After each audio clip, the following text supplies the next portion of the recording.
Hi guys, magmukbang na pud taron no. So mga unta ninyo guys, ngoros sa mga adjis ata.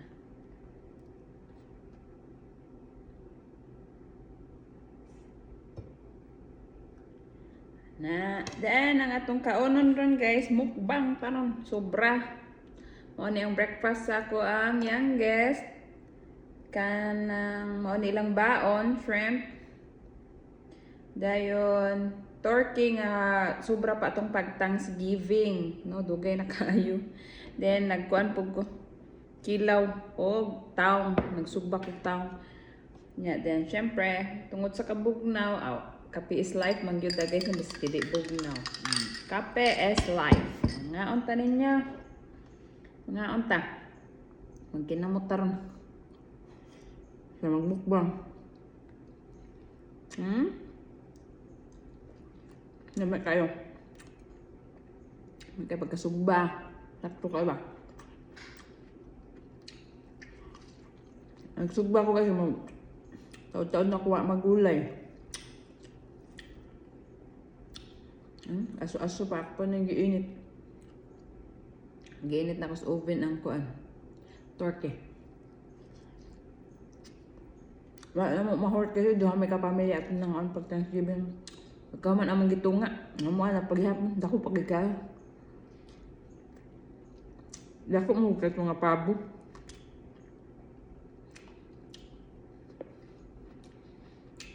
Nalala ko istorya nyo guys. Kaon tag kinilaw nga taong daig isa.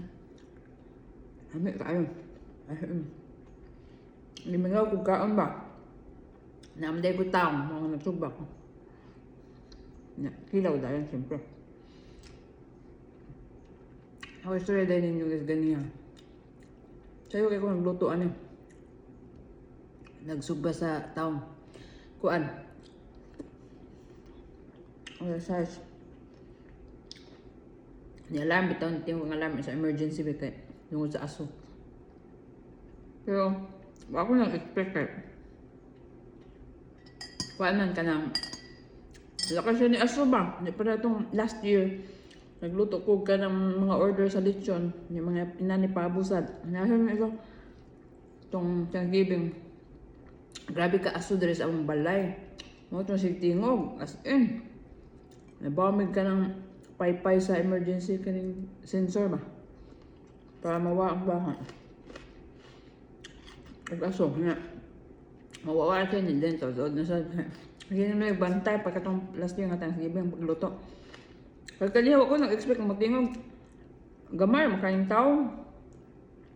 Gamay kayang tao. Diba? Nakuan man. Aso. Nga ang sayo niya. Ano tayo?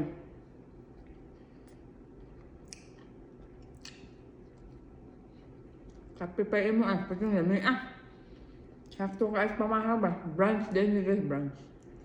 As in, namin sa brunch.